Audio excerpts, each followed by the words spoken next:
Sa gitna ng dalawang peaks kung saan matatagpuan ang Cloud Sect sa Sacred Land, isang avatar ang lumitaw.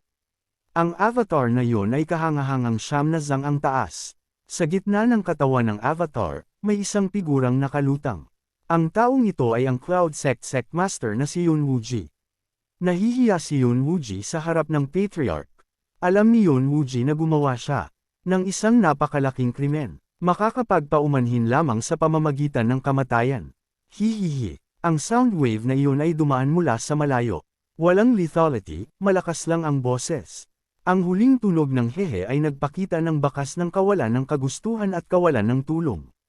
Libu-libong disciples ng three sects at maraming tao ang lumutang habang nakatitig sa avatar na yun. Ang pag-abot ni Yun Wuji sa kanyang kinaroroonan ngayon ay umaasa sa sarili niyang mga pagsisikap. Alam ng lahat na ang sect master ng Cloud Sect na ito ay isang taong mabilis at matatag umaksyon, isang cultivation genius na bihira lamang makita sa cultivation world. Lumaki siya mula sa pinakamababang antas ng Cloud Sect hanggang sa pinakamataas na pwesto. Nagbayad siya ng di mabilang na hirap at nagbuhos ng napakaraming dugot pawis. Ang isang hakbang na pagkakaiba ay parang pagitan ng langit at kalaliman.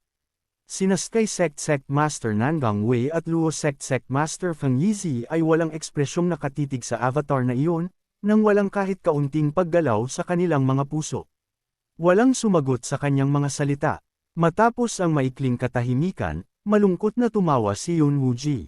Nagkamali nga ba ako? Nagkamali. Sa ganitong distansya, nakita rin sa wakas ni Yun Wuji ang Evil Sky Pavilion Lord na nakatayo sa gitna ng Heavenly Sacred Land.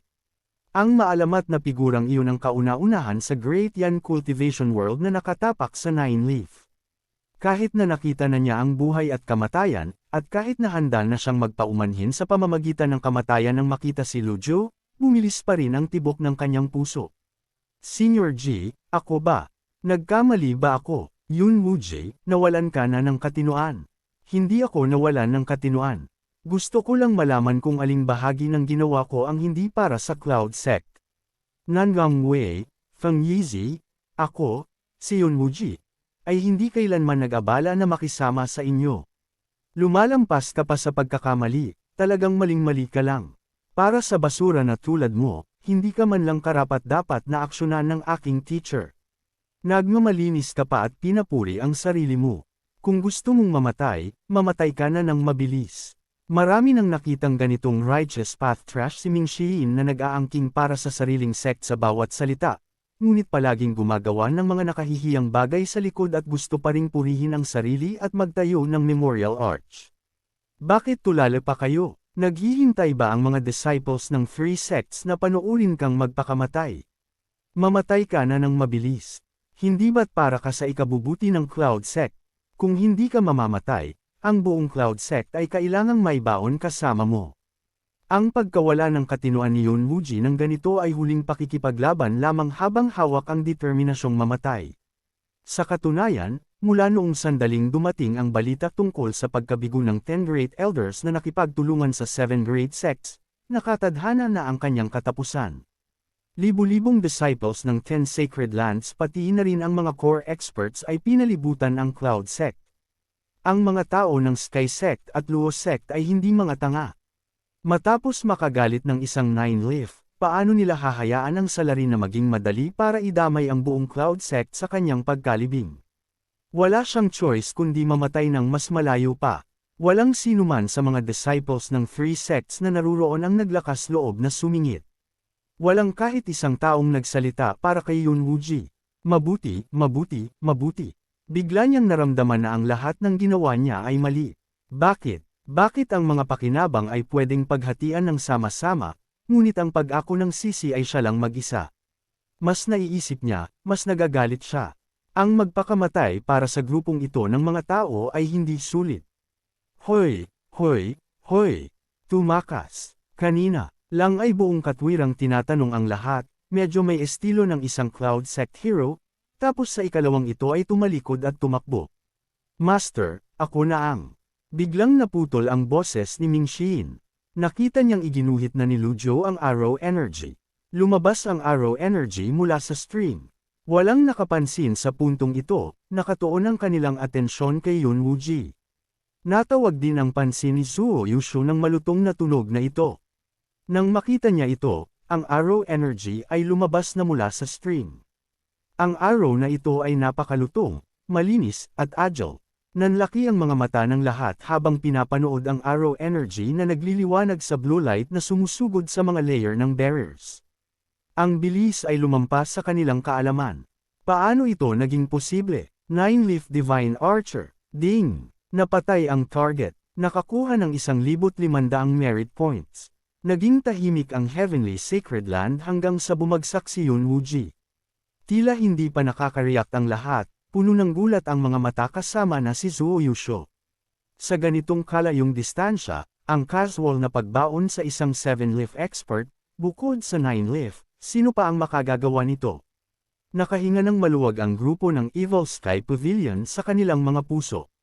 Nakita na nila si Lujo na nagtaas ng kamay para papatayin ang isang 7-leaf ng higit sa isang beses. Noong araw na iyon, namamangha pa sila kung bakit napakalakas niya, ngunit sa paglingon ngayon, alam na nila na ito ang dahilan. Ang pagpatay agad ng 9-leaf sa 7-leaf, hindi ba't napaka-reasonable na bagay iyon?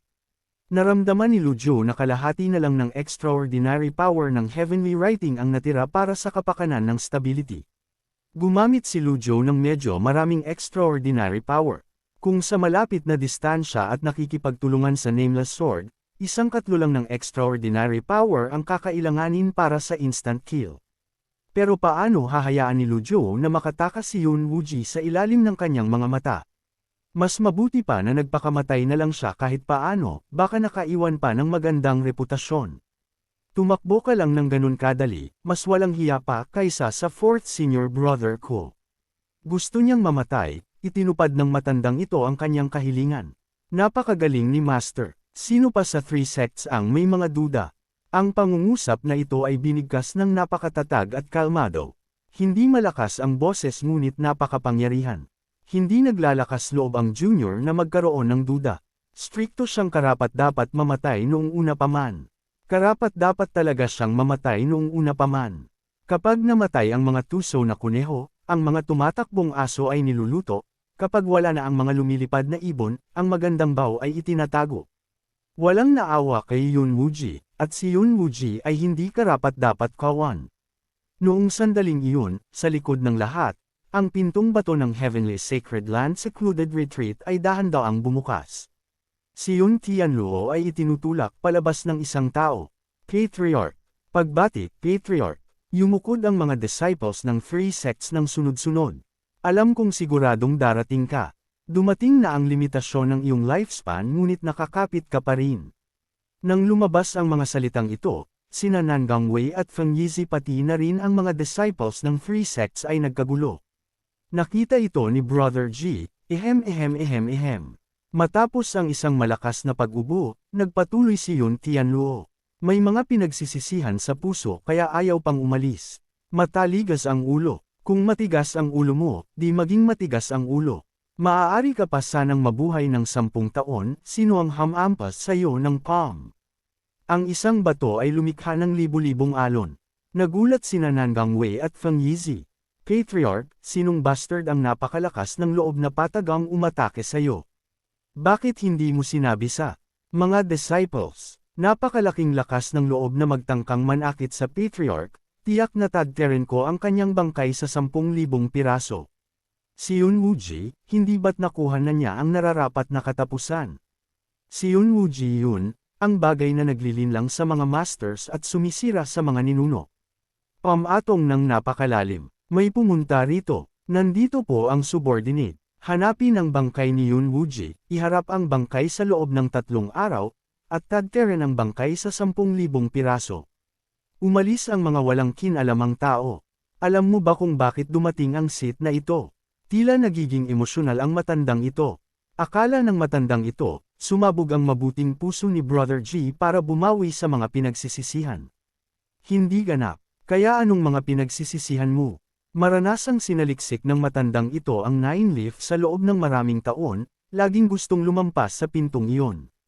Sayang at ang pagkabigo ay sumunod sa pagkabigo, hanggang sa humantong sa ganitong estado ngayon. Sarili ko lang ang dapat kong sisihin. Sa loob ng 100 taon, isa lang ang ginawang tama ng matandang ito, yun ay ang pagbibigay ng mga bagay sa chessboard kay Brother G. Lumalampas na ang matandang bagay. Talaga bang iniisip mo na ang paglampas ng matandang ito sa 9-leaf ay may kinalaman sa sirang chessboard mo? Ang buhay ng matandang ito ay gusto lang sumilip sa mundo ng 9-leaf. Ito rin ang pinakamalaking pagsisisi ng matandang ito. Kung mapupuna ni Brother G ang pagsisisi ng matandang ito, kahit mamatay ako, alalahanin ng matandang ito ang kabutihan ni Brother G. Kung hindi, mamamatay ang matandang ito nang nakadilat ang mga mata. Napakakatakot pakinggan ng mga salitang ito. Yun Tianluo, hindi kita nakita sa loob ng napakaraming taon, napaka-pretentious mo pala talaga. Ikaw ay, ang matandang katawang ito, si Zuo Yusho. Bumukas ang mga matandang mata ni Yun Tianluo. Lumabas sa kanyang isip ang magandang figurang iyon, ang balat na parang congealed fat, ang peerless beauty na may nakakahali ng ngiti mula 500 taon na ang nakalipas. Miss Zuo, ikaw pala talaga yan. Pumunta sa tabi si Ming Xiyin at gumawa ng kilos na parang nagsusuka. Mas mabuting palitan mo ang tawag. Kapag naririnig ng matandang katawang ito, natatakot akong hindi ako makatulog sa gabi. Kung tutuusin, si Zuo Yusho ang bagay na gustong habulin ng maraming tao. Kaya lang noong oras na iyon, may matinding temperament si Zuo Yusho, tulad ng isang lalaking buong pusong naghahabol sa Confucian Path, na hindi naghahangad ng romantikong pag-ibig sa pagitan ng mga anak. 500 taon ang lumipas, nagbago ang mundo, tumanda ang hitsura, nagbago ang mga taon. Ang hindi nagbago ay ang nakaraan sa mga alaala. Paano mo gustong tuparin ng sit na ito ang iyong pagsisisi? Halos makalimutan ko, mamamatay na ako mamaya. Hindi mataas ang hiling ng matandang ito, gusto ko lang makita kung anong hitsura talaga ng 9-leaf. Nang lumabas ang mga salitang ito, ang iba ay nagpakita ng hitsura ng pag-aasam. Naantig ang puso ni Lu Zhou. Mabuti na lang at may disguise card siya. Kung wala ang bagay na ito, ikaw na matandang bagay ay talagang mamamatay nang nakadilat ang mga mata. Isang humuhuning tunog ang umalingaw sa buong Heavenly Sacred Land, isang malaking energy resonant sound. Ito ang 9-leaf Golden Lotus Avatar. Ito nga ang 9-leaf Golden Lotus Avatar. Nanginginig at tumataas ang mga emosyon. Ito ang layunin na pinapangarap ng di mabilang na tao, ang avatar na pinananabikan ng di mabilang na tao sa bawat pulgada ng liwanag. Bawat leaf ay mukhang napakahusay. Bukod dito, paano ito naging napakalaki? Patuloy na umatras si Zuo Yusho, ganap na nagulat sa 9-leaf avatar na ito. Kung may kaunti siyang duda bago ito, ang lahat ng pagtatanong at duda ay nawala sa harap ng 9-leaf avatar na ito. Sa katunayan, nang humakbang siya sa flying chariot, napaniwala na siya ni Lu Zhou, at mula sa saloobin ng mga disciples ng 3 sects, lalo pang naisakatuparan ang katotohanan ng pagkubkob ng 7 great sects sa Golden Court Mountain. Ngunit nang makita niya ang 9-leaf Golden Lotus Avatar gamit ang sarili niyang mga mata, nagulat pa rin siya sa 9 na leaves na iyon. Lalo pang nakita ng mga disciples ng 3 sects ng mas malinaw ang Golden Lotus Throne sa ilalim ng 9 na leaves. Sa nakalipas na panahon, ang lahat ng nascent Divinity Tribulation Realm cultivators ay nag-aalinlangan kung susubukan ang cultivation methods ng pagputol sa Golden Lotus. Ang pagiging mauna ay naturally nangangahulugan ng pagkuha ng lead, na humaharap sa di mabilang na panganib na mas malaki rin naturally. Ang pagputol sa Golden Lotus ay nagbibigay daan sa pagbubukas ng leaves at nagbibigay daan sa pag-recondense ng Golden Lotus. Kaya pala ganito ang hitsura ng 9-leaf Golden Lotus. Paano naging napakabilis ng Evil Sky Pavilion? Hindi pa nga pumumutol ang iba, paano silang hindi magugulat? Ito ay katumbas ng laro na hindi pa pumapasok sa public beta, at may nakatapos na sa laro. Sinong makakatiis? Ang 10 segundong ito ay mabilis na lumipas, ngunit sa 10 segundong ito ay halos berada sa estado ng katahimikan. Nag-iiwan sa mga tao ng pagnanais para sa higit pa. Nakatayo si Lu Zhou na nakalagay ang mga kamay sa likod, nakatuon ang kanyang tingin kay Yun Tianluo sa wooden chair. Talagang sulit kung makikita ko ito ng isa pang beses. Kahit mamatay ang matandang ito, pipaikit ang mga mata. Matandang bagay, inaabuso mo ang swerte mo. Ang ipakita sa'yo ng isang beses ay sapat na. Iniisip mo talagang hindi nagkakahalaga ng pera ang merit points. Huwag kang maging matako ng walang pakialam. Maraming salamat sa kabutihan ni Brother G. Maliit na bagay.